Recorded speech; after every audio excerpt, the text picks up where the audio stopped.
کہ شرمگاہ کو حرام سے بچانا ہے. یہ جو انسان بدکاری اور بے حیائی کی طرف جاتا ہے نا، یہ فوراً نہیں چلا جاتا. بڑی پیاری بات علماء کہتے ہیں، پہلے آنکھ بہکتی ہے، پھر دل بہکتا ہے، پھر انسان بدکاری کی طرف جاتا ہے، پھر وہ گناہ کا بڑا کام کرتا ہے.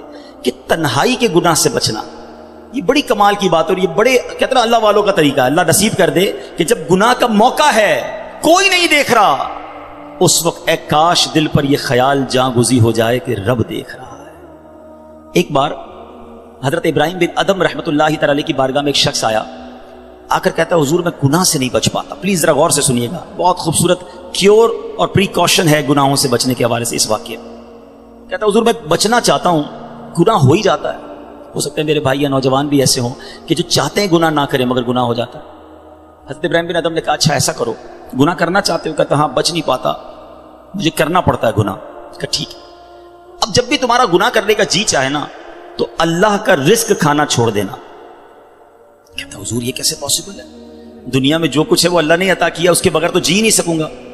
کہا اچھا اب گناہ کرنے کا جی چاہے تو ٹھیک ہے گناہ کر لینا، مگر ایسی جگہ جا کے کرنا جہاں اللہ نہ دیکھ رہا ہو. تو کہتا ہے حضور east west north south every where جدھر بھی جاؤں گا اللہ تو دیکھ رہا ہے نا، وہ اللہ کی کائنات ہے.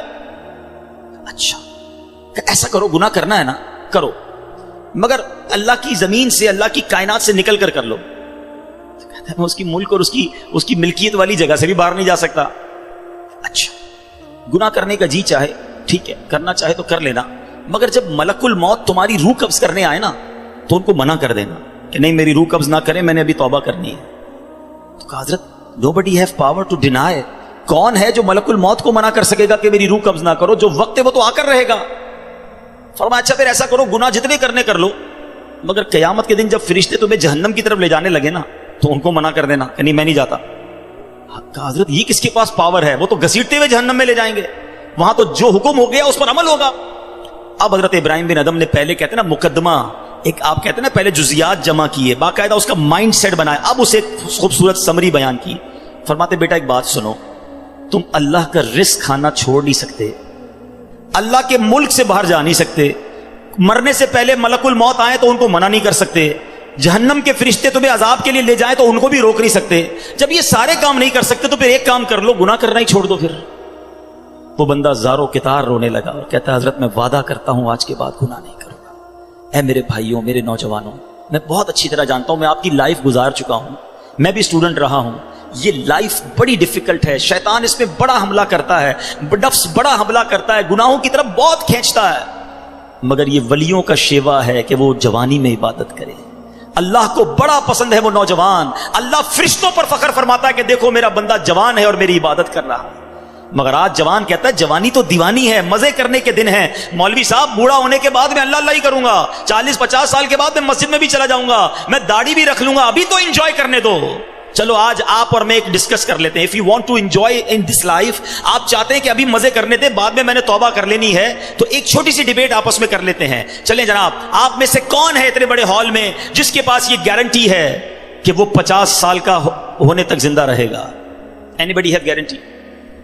Nobody has guarantee. 50 سال زندگی مجھے ملے گی، کوئی ہے؟ نہیں ہے. چلیں ایسا کوئی بھائی بیٹھا ہو جو بتائے جو 1 سال میں زندہ رہوں گا؟ Nobody has guarantee for live for 1 year. چلو 1 ہفتہ زندہ رہنے کی گارنٹی ہے، کل صبح تک زندہ رہنے کی گارنٹی ہے. سمجھدار لوگ ہیں، میری بات آپ فالو کر رہے ہیں. اٹ مینز آگاہ اپنی موت سے کوئی بشر نہیں، سامان 100 برس کا ہے، پل کی خبر نہیں. آپ کہتے ہیں میں بوڑھا ہو کے توبہ کر لوں گا. ارے آج دنیا سے میں جا سکتا ہوں، اور آج چلا گیا تو اللہ کو کیا جواب دوں گا؟ حرام کرتے ہوئے، شراب پیتے ہوئے، بدکاریاں کرتے ہوئے، گرل فرینڈ اور بوائے فرینڈ بنا کر حرام باتیں کرتے ہوئے کدھر جاؤ گے؟ قبر میں کیا جواب دو گے؟ دیکھیں یہ دنیا تھوڑی ہے، میں نے آپ کو جنت کا ریوارڈ بتایا ہے، وہاں نہ ختم ہونے والی نعمتیں ہیں. دنیا کی ایکسپائری ڈیٹ ہے، we have to go from this world. ہم سب نے دنیا سے جانا ہے، مگر جنت میں جو چلا گیا اسے موت نہیں آنی ہے. ہم فیہا خالدون، قرآن کا وعدہ ہے کہ ہمیشہ ہمیشہ جنت میں رہیں گے. تو کیوں نہ میں اس ریوارڈ کی تیاری کروں؟ یہاں نفس کہے گا تھوڑی دوستی کر لے، نفس کہے گا تھوڑی بری چیزیں دیکھ لے، انٹرنیٹ پر نئی فلم آئی ہے، فلاں جگہ کانسرٹ ہو رہا ہے، ارے سارے دوست نشہ کر رہے ہیں، تو بھی تھوڑے سے سپ لگا لے. آج اپنے آپ کو روکنا ہے، مجھے دنیا کی گندی شراب نہیں پینی، مجھے جنت کی پاکیزہ شراب پینی ہے. مجھے دنیا کی بے حیائی نہیں کرنی، گندی عورتوں اور لڑکیوں کی طرف نہیں جانا ہے. میری بہنیں اگر سن رہی ہیں وہ نیت کریں کہ ہم پردہ کریں گے، ہم بوائے فرینڈ کی طرف نہیں جائیں گے، انشاءاللہ ہم جنت کی نعمتیں حاصل کریں گے، جنت کا گھر حاصل کریں گے. یہ تھوڑی سی زندگی صبر سے گزار لو، تھوڑی سی زندگی توبہ کر لو. آج تھوڑی دیر ہال فل ہو گیا ہے، مجھے بھی پسینہ آ رہا ہے، آپ کو بھی گرمی لگ رہی ہوگی، مگر مجھے بتائیے قیامت کے دن گرمی کیسی ہوگی؟ جب 50,000 سال کا دن ہوگا، سورج 1.25 میل پر ہوگا، زمین تانبے کی ہوگی، دیر از نو شیڈو، اللہ کے عرش کے سوا پوری قیامت کے دن کوئی سایہ نہ ہوگا. سبحان اللہ. نبی پاک فرماتے ہیں جس دن اللہ کے عرش کے سوا کوئی سایہ نہ ہوگا، چند خوش نصیب ایسے ہوں گے جنہیں اللہ کے عرش کا سایہ نصیب کیا جائے گا. ان 7 قسم کے لوگوں میں ایک قسم وہ ہے کہ وہ نوجوان جس کی جوانی عبادت میں گزری، قیامت کے دن اللہ کے عرش کا سایہ نصیب ہوگا. پلیز اپنی جوانی کو بچا لو. ایک بزرگ تھے، 100 سال عمر ہو گئی، ان کی آنکھیں بھی صحیح، ان کے دانت بھی صحیح، ان کی سماعت بھی صحیح، ایوری تھنگ پرفیکٹ، جوان. لوگوں نے کہا حضور 100 سال میں تو بندہ بستر سے لگ جاتا ہے، your every part of the body is perfect, یہ کیسے پاسبل ہے؟ کمال کا جواب دیا. کہتے ہیں میں نے جوانی میں اپنے in part of the body کو اللہ کی نافرمانی میں صرف نہیں کیا، بڑھاپے میں اللہ تعالیٰ نے میرے نازا کو سلامت کر رکھا ہے. آپ اچھا بڑھاپا گزارنا چاہتے ہیں نا تو پاکیزہ جوانی گزاریے، خدا را اپنے آپ کو بچائیے. اپنی شرمگاہ کی حفاظت کیسے ہوگی؟ جب آپ حرام دیکھنا بند کریں گے. سرما لگاتے ہوں گے آپ، ٹھیک ہے، سرما لگاتے وقت ہاتھ کانپتا ہے کہ یار تھوڑا سا احتیاط سے لگانا ہے، کہیں آنکھ میں سلائی نہ لگ جائے. اتنی نازک ہے میری اور آپ کی آنکھیں. موٹر سائیکل پر تو جاتے ہیں، کبھی کبھی کچرا آنکھ میں آ جائے، لال ہو جاتی، سرخ ہو جاتی آنکھ.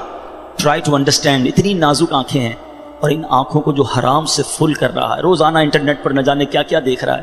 حدیث پاک کا مضمون ہے جو اپنی آنکھوں کو حرام سے بھرتا ہے، قیامت کے دن ان کی آنکھوں میں جہنم کی آگ ڈالی جائے گی. کیسے برداشت کریں؟ ہم بہت کمزور ہیں میرے بھائیوں، خدا را توبہ کر لیجیے. اور ہم اللہ سے دعا کرتے ہیں کہ مولا کمزور ہیں، گناہ گار ہیں، بڑی خطائیں ہو گئی ہیں، مالک تیرے دربار میں حاضر ہو گئے ہیں. اللہ پچھلے گناہ معاف کر دے اور اگلی زندگی اچھی عطا کر دے، ہمیں نیک بنا دے. ہم آ جاتے ہیں شیطان کے واروں میں، کمزور ہیں.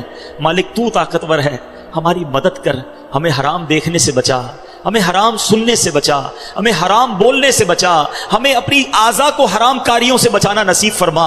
اور جن خوش نصیبوں کو نبی پاک نے جنت کی گارنٹی دی ہے، اے اللہ ان خوش نصیبوں میں ہمیں بھی شامل فرما لے. یہ بدکاری کتنا برا گناہ ہے. یہ جو لوگ حرام کاری کی طرف جاتے ہیں تھوڑی سی انجوائمنٹ کے لیے، ایسے پروگرامز میں جانا جو آپ کا دل اس طرف لے جائیں حرام کاری کی طرف، ہمیں پہلے پریکاشن کرنی ہوگی کہ تاکہ ہم اس طرف نہ جائیں اور اپنے آپ کو بچا لیں. تو آج میرا میسج یہی ہے، آج میرا پیغام یہی ہے کہ خدا را اپنی زبان کی حفاظت کریں، اپنی آنکھوں کی حفاظت کریں، اپنی پاکیزگی کی حفاظت کریں، نہ جائیں حرام کاریوں کی طرف. اب اس میں بہت بڑا پرابلم پتہ ہے کیا ہے؟ یہ باتیں سن کر ہو سکتا ہے، I'm not sure کہ سب کا ذہن بن رہا ہو، مگر ایسے سعادت مند بھی ہوں گے جن کا یہ ذہن بن رہا ہوگا کہ یہ ٹھیک بات کر رہے ہیں، مجھے اکیلے قبر میں جانا ہے اور اپنی کرنی کا جواب اکیلے ہی دینا ہے. اب اگر مجھے اپنی قبر روشن کرنی ہے تو مجھے ان گناہوں سے بچنا ہوگا. یاد رکھو، جس طرح فیوچر برائٹ کے بارے میں سوچتے ہو نا کہ برائٹ فیوچر ہو جائے، کبھی برائٹ گریو کے بارے میں سوچا میری قبر بھی برائٹ ہو جائے؟ کیونکہ قبر 2 طرح کی ہوگی. There are only 2 types of graves. رسول اللہ صلی اللہ علیہ وسلم فرماتے ہیں قبر 2 طرح کی ہوتی ہے، حدیث پاک کا مضمون ہے، یا تو جنت کا باغ یا دوزخ کا گھڑا. Now it's up to you which type of grave you like to live. کتنے سال قیامت تک کے لیے اس قبر میں رہو گے اور کیسے رہو گے؟ جہنم کے گھڑے میں، سانپ اور بچھوؤں میں، یا جنت کے باغ میں؟ یہ آپ نے ڈیسائیڈ کرنا ہے. اب پرابلم کیا ہے کہ اس طرح کی سپیچز، اس طرح کے پروگرامز دل پر اثر کرتے ہیں، مگر جب یہاں سے فارغ ہوں گے تو وہی دوست ہیں، وہی گیدرنگ ہے. یار چھوڑو یار، مولوی صاحب تو ڈرانے والی باتیں کر رہے تھے، پھر چلتے ہیں انجوائے کرتے ہیں. اب بندہ کہ یار میں ذرا نماز پڑھنے جا رہا ہوں، ارے کیا مولوی ہو گیا ہے، بار بار نماز پڑھ رہا ہے. ایسے دوست جو ہے نا وہ ہمیں نیک نہیں بننے دیں گے.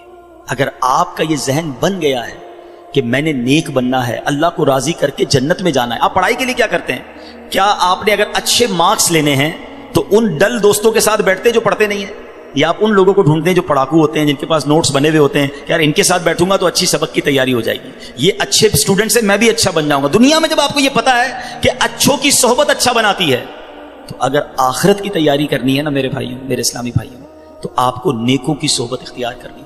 وہ دوست کس کام کے جو نماز پڑھنے پر میرا مذاق ہو رہا ہے؟ مجھے تو وہ دوست چاہیے کہ میں نماز کے لیے نہ جاؤں تو مجھے یاد دلائے کہ بھائی چل دونوں بھائی نماز پڑھتے ہیں، جنت میں جانا ہے. خدا را ایسی کمپنی ڈھونڈو